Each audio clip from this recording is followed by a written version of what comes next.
So I was walking my dog the other day and going about my little island life when I randomly thought to myself, wait, why is there a Black Madonna on this island? And no, I don't mean a Black Madonna, I mean a Black Madonna, as in a Black Virgin Mary. So I let my dog finish up his business, went back home and started investigating. Turns out there are Black Madonnas all over the world, some 500 in Europe alone, and one of them is right here in Tenerife, where I currently am. How? What? Let's talk about it.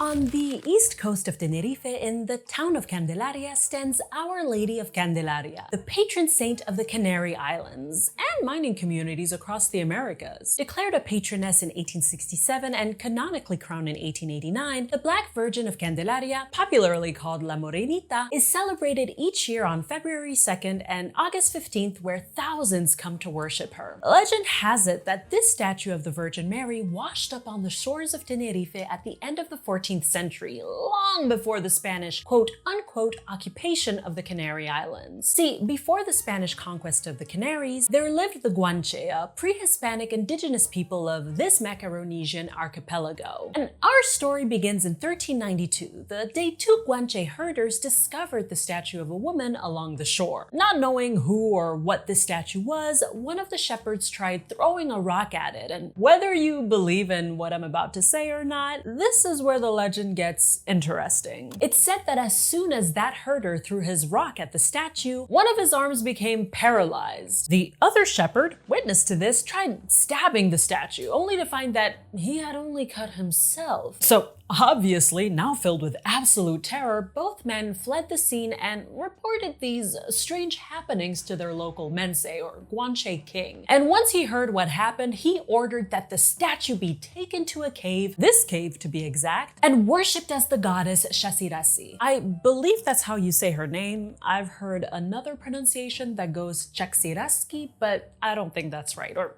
maybe it is and I'm wrong.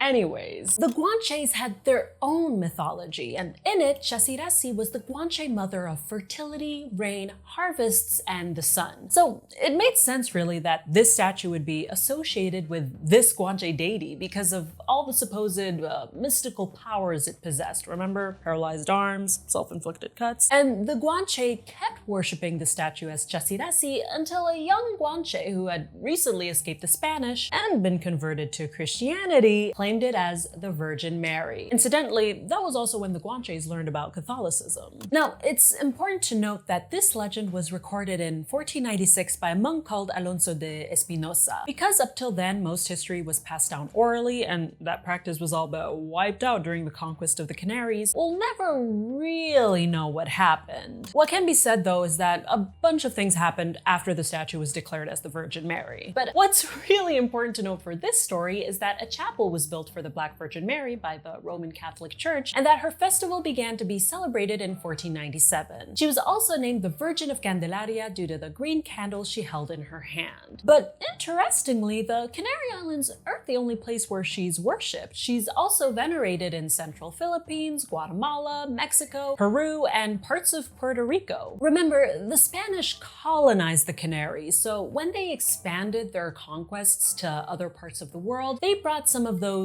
Canary Islanders with them. And in turn, those Canary Islanders brought their traditions. Add to that the transatlantic slave trade and the Spaniards' vigorous efforts to spread the Catholic faith, and Candelaria ended up being adopted as the patron saint of many enslaved Black communities across the Americas. She was also syncretized with African deities like that of Oya, the Yoruba Orisha of wind and storms. Now, of course, all that's interesting, good, and dandy, but it still doesn't answer the question we all want to know. Why is she Black? Well, there isn't really one definitive answer. In fact, few scholars have even researched the Black Madonna. However, there are multiple theories. The first is that Black depictions of the Virgin Mary are accidental, in that their dark complexion is only a result of aging materials and exposure to various environmental factors like candle smoke and fire. But while this theory seems to make sense on a surface level, it doesn't really hold up once we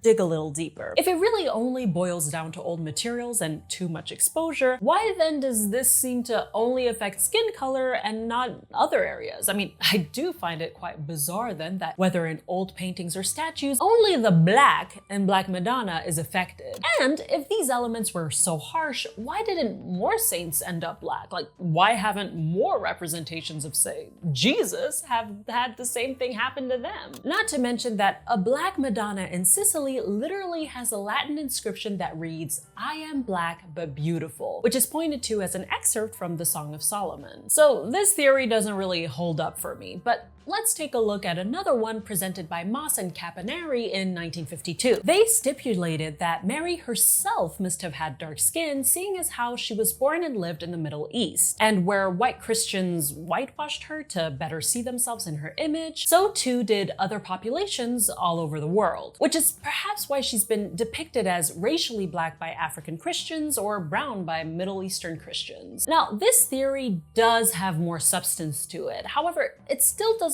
quite explain why there would be Black Madonnas in Europe. But that's where the third theory comes in. Scholars like Stefan Benko believe that the Black Madonna is an echo of old religions, a link to ancient pre-Christian divinities, an amalgamation of the Virgin Mary and pagan goddesses, if you will. And you know what? I will. Yeah, I'm inclined to agree. See, although Europe was completely Christianized by the 1400s, that doesn't mean that old religions just up and went away. According to Mr. Benko, goddesses like Isis, Ceres, or Artemis were simply reappropriated into representations of the Virgin as more and more people converted to Christianity. This is something that can be seen with Oya, the Yoruba deity I mentioned earlier. Many enslaved Africans blended Catholicism with their beliefs as a way to keep them alive. So that this would also happen with Christian converts in Europe isn't that far-fetched. And because many pagan deities were traditionally portrayed as black, so too was the Virgin Mary. See, at the time, the color black wasn't seen as evil. In fact, in ancient religions, it was associated with earth and fertility. The blacker the earth, the more fertile it was believed to be. It was also revered for its proximity to the divine and seen as an expression of ancient cultural memory. Really, ancient black feminine symbols spoke to the mystical and affirmed deep spiritual connections. But with the advent of newer religions, these feminine symbols disappeared or were relegated to the background in favor of one single male god. Still, pagan rituals continued alongside new accepted faiths, and if this theory is to be believed, their echoes can still be seen in the depictions of Black Madonnas. So those last two theories really speak to me. On the one hand, you've got depictions of Virgin Marys that have been blended with local cultures and customs, and on the other, they're an echo of long-forgotten pagan spiritual practices. What doesn't change, however, is that they're everywhere. You've got the Black Virgin Mary of Montserrat, Spain, of Tsuruoka, Japan, of Notre-Dame d'Afrique, Algeria, of Lapu-Lapu City, Philippines, of Marija Bistrica, Croatia, of Aparecida, Brazil. I mean, I could really just go on and on and on. Interestingly, there seems to be a high concentration of Black Madonnas in France. I don't quite know why that is. Could be because most of them have been well preserved through time, or that more of them have been declared there, but either way,